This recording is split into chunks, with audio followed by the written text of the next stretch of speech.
Welcome back, my friends. All right, this is part 3 of my series of selling an inherited home. All right, so selling a house in a state is going to differ from a regular home sale. So how selling a house that it is in an estate is different from just selling your home regularly. On the surface, it may look like any other transaction. You're going to list the home, you're going to find the buyer, hand over the keys. But when the home is part of an estate, there are just a few little extra legal steps, timelines, and responsibilities that families need to understand.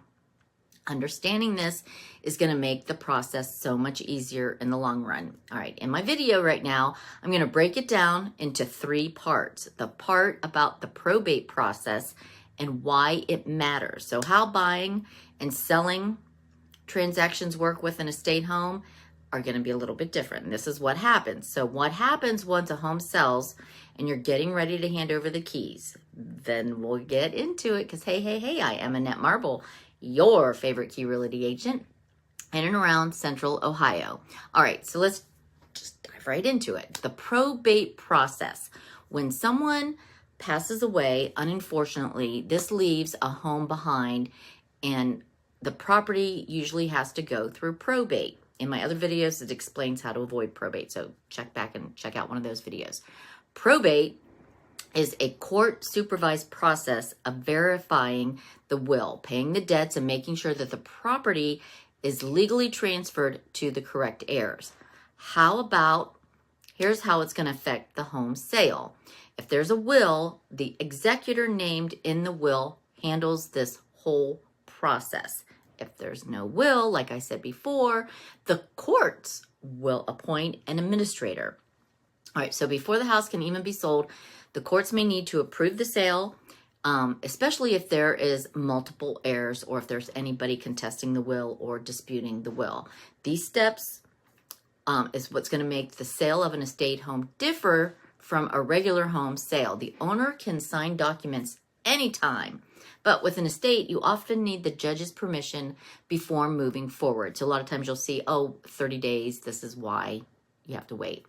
That's why patience is a virtue and good communication with the court and your attorney are a key factor.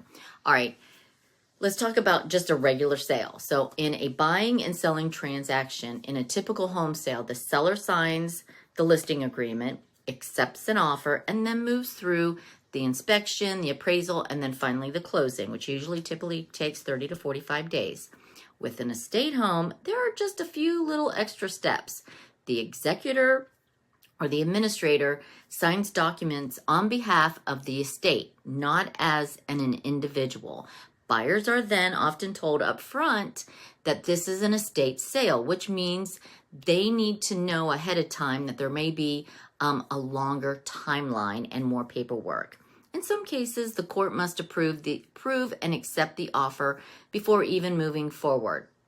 Okay, so this is where title companies and lenders will often require additional documentation to prove that the executor has legally authorized this sale.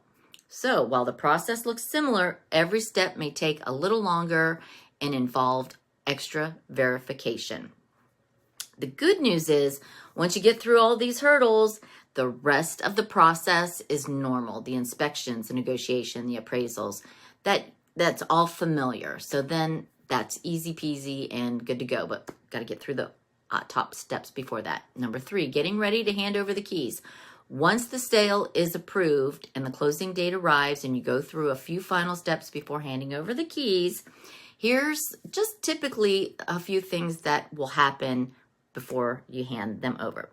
The proceeds from the sale don't go directly to the executor's personal account. Instead, they're going to go into the estate account. From there, the funds are used to pay debts, taxes, and expenses of the estate. Of course, the attorneys and all that fun stuff. So whatever is left is then distributed to the heirs according to the will or the state law if there is no will. So unlike a regular sale where the seller collects their checks and moves on, and the estate sale involves careful accounting of the proceeds before anybody receives their share of the money. All right, then once the legal sides are all settled, the keys are handed over to the buyer, just like any other home sale.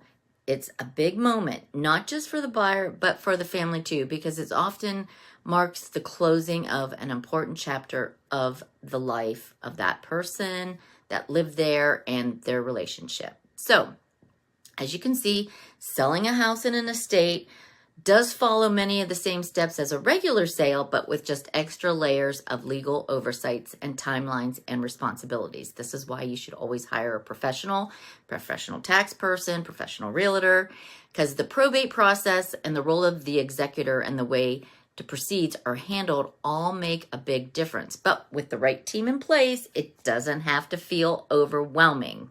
Remember that. And if you're facing the sale of an estate home in Central Ohio, I'd love to help guide you through the process from navigating probate requirements to working with buyers. My job is to make this process as smooth as possible for you and your family. So if you found this video helpful, don't forget, please, I know I'm begging, please subscribe, like, and share it with someone who may be going through this right now. And hit that notification bell so that you don't miss my next real estate tips. And as always, we're in and around Central Ohio, and we're always keeping it real with Annette Marble and Associates. See you in the next video.